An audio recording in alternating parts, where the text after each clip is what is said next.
In this short but impactful video, I'm going to show you how to set up a Telegram bot using Webhook and nodejs. By the end of this video, you will have a fully working bot that responds instantly to your commands. Now, before we dive in, let's quickly understand why Webhook is better than polling. Unlike polling, where your bot constantly have to ask Telegram if there are any new messages or updates, Webhook allows Telegram to push these updates or messages directly to your server, making it faster, lighter, and more efficient. Without wasting a single second, let's get into the first step. So step one is where you set up your bot with BotFather. For those of you that do not know what BotFather is, it is an official Telegram bot that helps you set up any Telegram bot or mini app with ease, and it is free to use. Now head over to your Telegram app and search for BotFather. The BotFather you're looking for is the one with the verified icon. So we can click on that and you should see a start button. So clicking on the start button gets you started. Now you get quite a number of instructions on how to create a new bot, how to edit your bot, how to change a bot's name, set your bot's description, set about, set your user picks, and set commands, or even delete a bot or generate a token. But for the context of this video, we are just going to go ahead and create our very first bot. We don't want to talk about deleting, editing, and the likes now.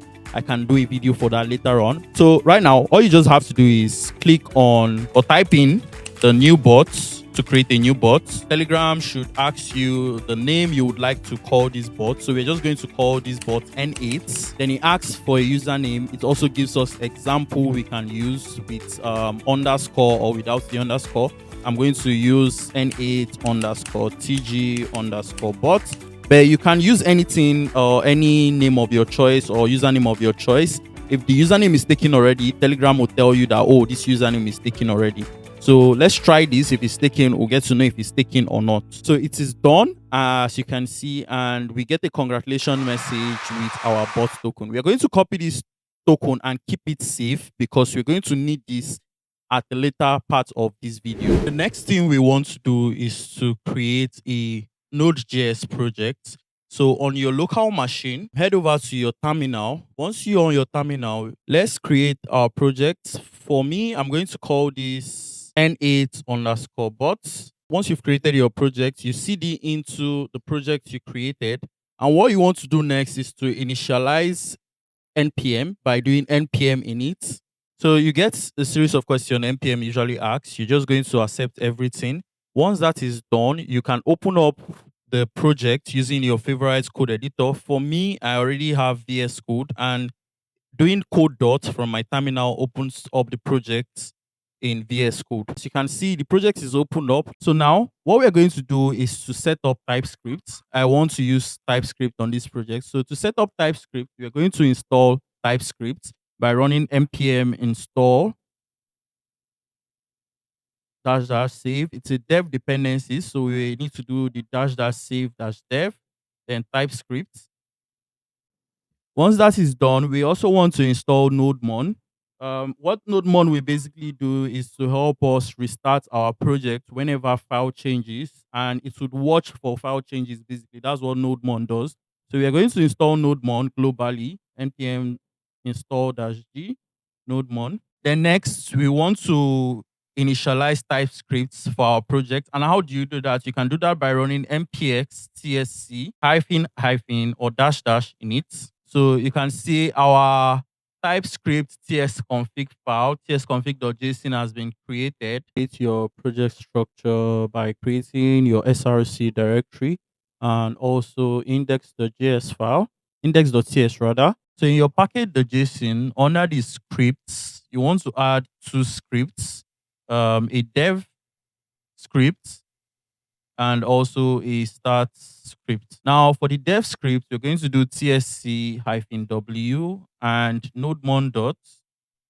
And for the start script, what you want to do is nodemon. Now we want to also update our main to be dist/index.js. Once that is done, you can try running dev by npm run dev.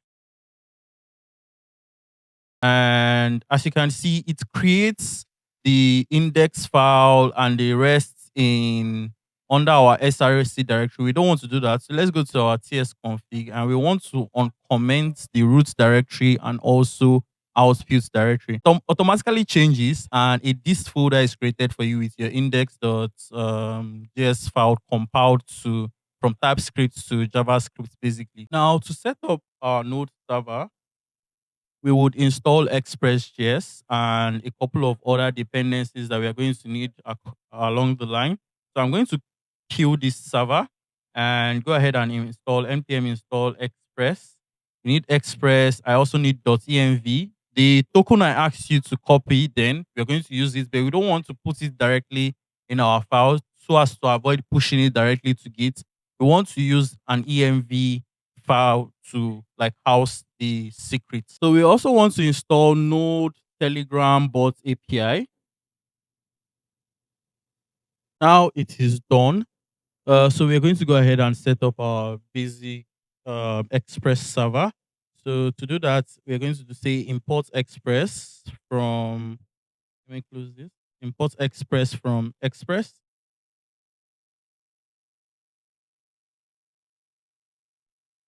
We have an error here saying we have to install the type because we're using TypeScript. So we're going to just go ahead and by running npm install dash dash save dash dev at types slash express.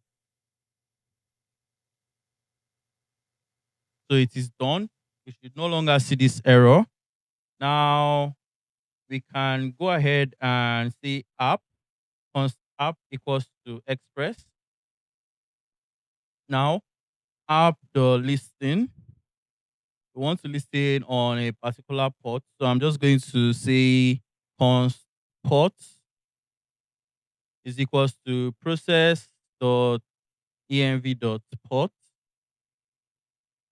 Now app would listen on the ports that we are going to specify, and we pass in a callback function. So here we are going to console the log.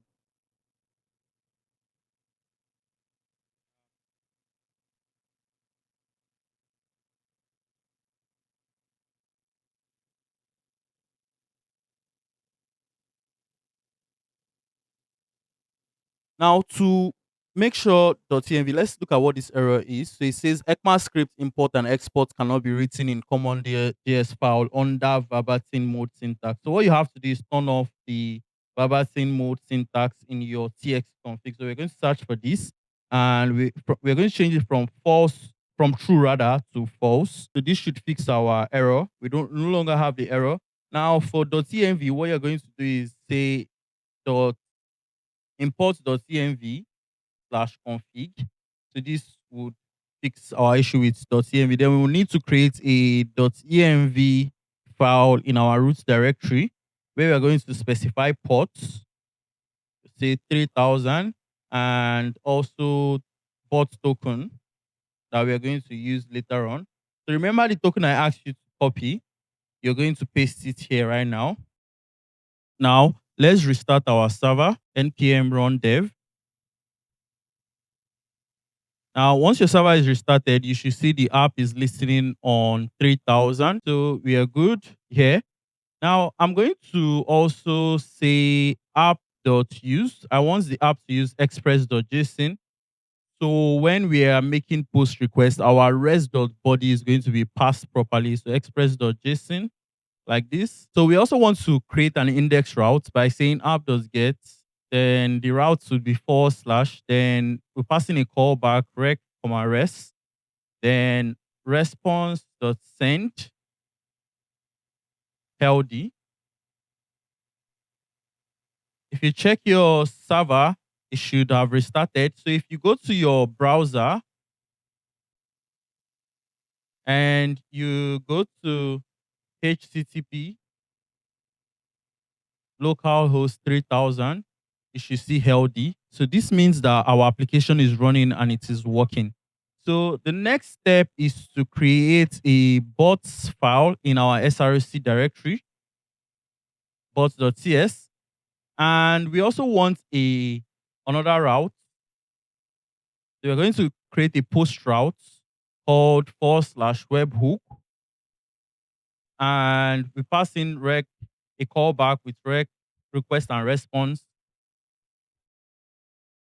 For this webhook, we want to update our bot.ts file that is created. We want to import Telegram bot from node Telegram bot API. And as you can see here, it says we have to install the dev dependencies. So I'm just going to copy this, open up my terminal. I'll split it and run this command npm install dash dash saves a dev at types node Telegram bot API. Now, once that is done, we should no longer see the error. So we can go ahead and say const bot is equals to new Telegram bot, and we want to pass in token. So to get our token, we are just going to say process dot env dot bot underscore token.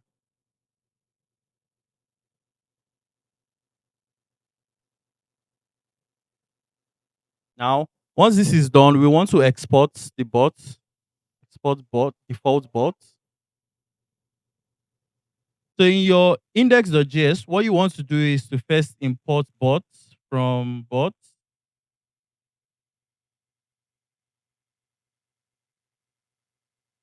And right here in your post route, you want to do bot.process update and pass request.body. And also you want to send a response to send status of 200. If your endpoint send any other status of nothing in the range of 200, which is going to see it as a failure and it's not probably not going to work. I don't have time to test that, but you can try it yourself and see if it would work or not. But you do have to send the status of 200 to show that it is successful and it is getting to the right endpoint. So in your bot file, you want to create an init function where we are going to get the info from bot.getWebhook info. So we are not done. On line 5, what you want to do is also specify, oh, you want to use webhook. You can set it to true, but it is important for you to know that Telegram webhook only work on certain ports. It only works on certain ports. I will drop a link in the description so you can check and see the ports that it works on. So if you're deploying this to a server, those ports have to be available. If they are not available, your bot is not going to work or is not going to respond. So I can just leave this as true. And in our init, I want it to be an async function basically, and I want to await so I can get the response. Here, I want to check if info.url is not equals to, if it's not equals to webhook URL. So we're going to create another constant here called webhook URL, and it is going to be http dot forward slash localhost dot 3000 forward slash webhook. So we want to check if the URL is not equals to webhook URL. Then what we want to do here is to do bot.set webhook to webhook URL. Now we're going to call the init function, and we also want to listen for messages. In your callback, you're going to get the message, and right here we can get the chat ID by saying message.chats.id, and we will also want to get the message.text dot to lower case like this. Now you want to check, you want to have a switch statement that checks for message. Now there are going to be different cases. If the message is start, we want to return. Then by default, our boss is always going to say, so by default, our boss is always going to send message saying to that chat ID with this text, I do not understand your message, or I cannot process your message seems like a better message. I cannot process this message.